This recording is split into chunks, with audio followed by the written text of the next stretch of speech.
اب اس میں دوسری بات سنیے، یہ کام تو سن 2002 سے بلکہ اس سے پہلے 94 میں، پھر 95 میں، پھر 2000 میں، یہ 3 کانفرنس ہوئی۔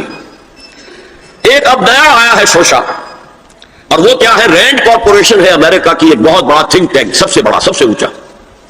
اس کی سفارشات جو ہے وہ محکمہ دفاع کو جاتی ہے، خارجہ محکمے کو جاتی ہے، اور ان تھنک ٹینکس کے مشوروں پر اور تجاویز پر لوگ عمل کرتے ہیں۔ حکومت جو ہے ان کے غور سے دیکھتی ہے، عمل کرتی ہے۔ اب انہوں نے مسلمانوں کا تجزیہ کیا ہے کہ مسلمان 4 قسم کے ہیں، سب ایک طرح کے نہیں ہیں۔ بہت غور سے سننے کی بات ہے، 80 صفحات کی رپورٹ ہے، جن حضرات کے پاس ہے انٹرنیٹ وغیرہ کا وہ نکال سکتے ہیں، پڑھیں پوری کی پوری۔ میں خلاصہ دے رہا ہوں۔ کہتے ہیں نمبر 1 ہے فنڈامنٹلسٹ، اور فنڈامنٹلسٹ وہ ہیں کہ جو اسلام کو صرف مذہب نہیں دین سمجھتے ہیں، جو یہ سمجھتے ہیں کہ اسلام صرف عقیدے، عبادات اور رسومات کا نام نہیں ہے، بلکہ اسلام ایک پولیٹیکو سوشو اکنامک سسٹم ہے، ایک نظام ہے، اجتماعی نظام ہے۔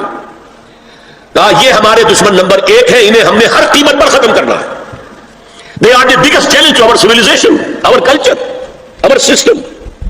ہماری تہذیب ان کے سب سے بڑے دشمن ہیں۔ نمبر 2 ٹریڈیشنلسٹ ہے، روایت پسند۔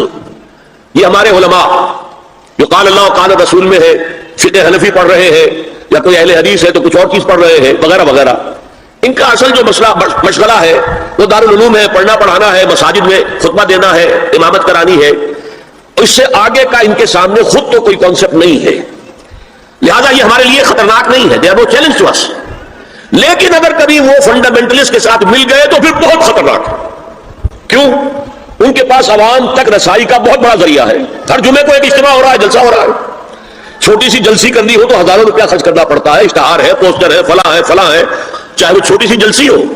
اور یہاں لوگ چلے آ رہے ہیں نہا دھو کر، کپڑے بدل کر، اچھے عطر بھی لگا کر آ رہے ہیں، کچے دھاگے سے بندھے ہوئے، تو ان کے پاس تو بڑا ذریعہ ہے۔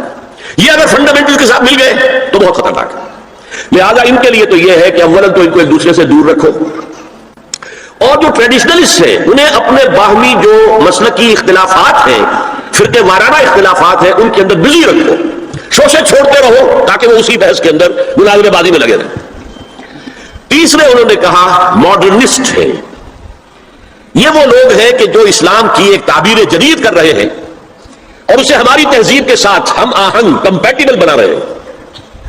ان کی مدد کرو، انہیں سپورٹ کرو، انہیں پیسہ دو، اور ان کے لیے خاص طور پر پرنٹ اور الیکٹرانک میڈیا میں ان کی اپیئرنس کا بندوبست کرو، اسی لیے ان کے پاس کوئی اور ذریعہ تو ہے نہیں۔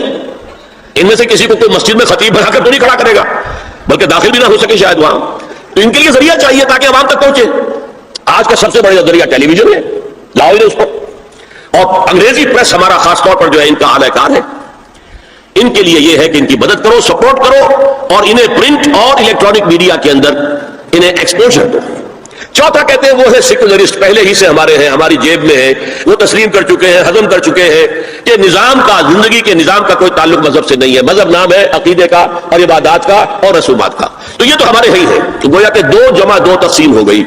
2 کو سپورٹ کرو، مدد دو، اور 2 کو سپریس کرو، اور ان دونوں کو ایک دوسرے سے دور رکھو، اور جو ٹریڈیشنلسٹ ہے، روایت پسند، انہیں ان کے اختلافات میں الجھائے رکھو۔ یہ ہے پالیسی جس کے تحت آج ایسی باتیں آپ کو اپنے الیکٹرانک میڈیا سے، ٹیلی ویژن سے سننے میں آ رہی ہے، اور بڑے بڑے دانشور ہیں جو کہہ رہے ہیں شراب اسلام میں حرام نہیں ہے، شراب پی کر دھت ہو جانا، بالکل مدہوش ہو جانا حرام ہے۔